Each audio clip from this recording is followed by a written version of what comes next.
Halo Sobat Tani, selamat datang kembali di channel Ilmu Bertani. Hari ini kita mau mempelajari cara mengatasi akar gada pada tanaman kubis dan sejenisnya.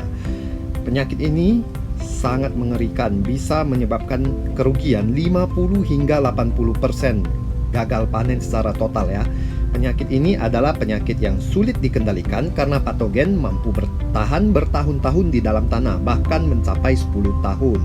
Akar gada menyebabkan tanaman kubis terhambat pertumbuhannya sehingga tanaman menjadi kerdil, tidak dapat membentuk crop dan akhirnya mati. Di Indonesia, penyakit ini dilaporkan terdapat di sentra-sentra tanaman kubis seperti Sumatera Utara, Jawa Barat, Jawa Tengah, Jawa Timur, Bali, Sulawesi Selatan, dan Irian Jaya. Penyebab akar gada pada tanaman kubis disebabkan oleh Plasmodiapora brassicae. Ini termaksud cendawan tingkat rendah dari kelas Plasmodiopora mycetes. Nah, fase aksesual kelas cendawan ini adalah plasmodium. Plasmodium inilah yang berkembang di dalam sel-sel akar tanaman kubis. Nah, langsung kita bahas. Infeksi dimulai dengan masuknya spora melalui bulu-bulu akar dan menginfeksi jaringan akar hingga menjadi luka dan berbentuk seperti benjolan-benjolan seperti gada atau akar membengkak sehingga kita sebut sebagai penyakit akar gada. Nah, sebelum meneruskan menonton video ini, jangan lupa subscribe dulu channel ini ya teman-teman. Nah, nanti jika Anda merasa bermanfaat, boleh di like dan di share dan komen apa kekurangannya sehingga saya dapat memperbaikinya di episode berikutnya. Nah, penyebaran dan perkembangan cendawan ini dipengaruhi oleh faktor lingkungan. Yang pertama, kelembapan tanah. Yang kedua, suhu udara. Ketiga, intensitas cahaya. Dan yang keempat adalah pH tanah. Tanah yang kelembapannya tinggi sangat mendukung perkembangan spora istirahat lalu menginfeksi inangnya. Kondisi tanah yang kering menyebabkan cendawan ini membentuk spora istirahat dan mampu bertahan selama lebih dari 10 tahun. Mengerikan sekali ya teman-teman. Nah, suhu optimum untuk perkembangan spora patogen dan menginfeksi adalah 20-25 derajat Celcius. Nah, perkembangan dan penyebarannya sangat baik pada kondisi tanah dengan pH yang rendah. Sedangkan pada tanah ber-pH tinggi atau alkalin, perkembangannya lambat. Penyebaran ini terjadi melalui manusia, melalui alat-alat pertanian, angin, air, atau pupuk kandang yang ternaknya memakan tanaman kubis-kubisan yang telah terinfeksi.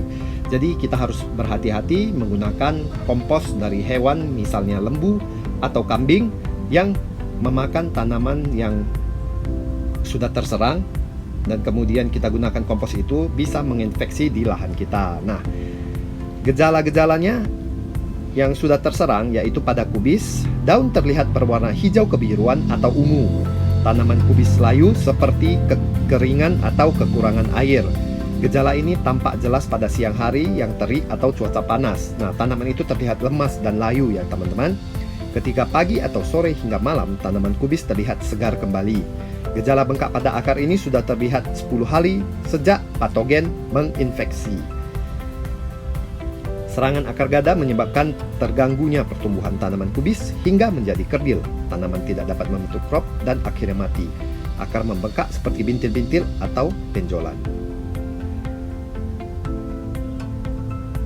Penyakit ini dapat menginfeksi akar kubis sejak tanaman umur 0 hingga 49 hari atau pra pembentukan crop. Infeksi ini meningkat pada kondisi tanah dengan pH yang rendah.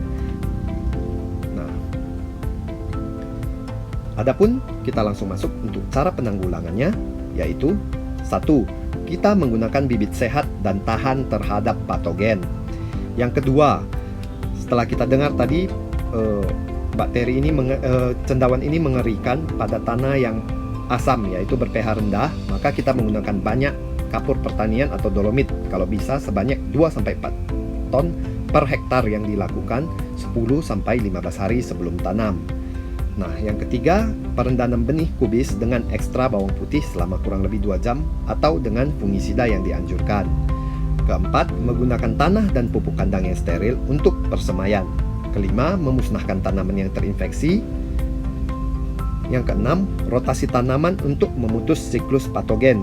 Jangan menanam jenis kubis-kubisan terus-menerus ya teman-teman.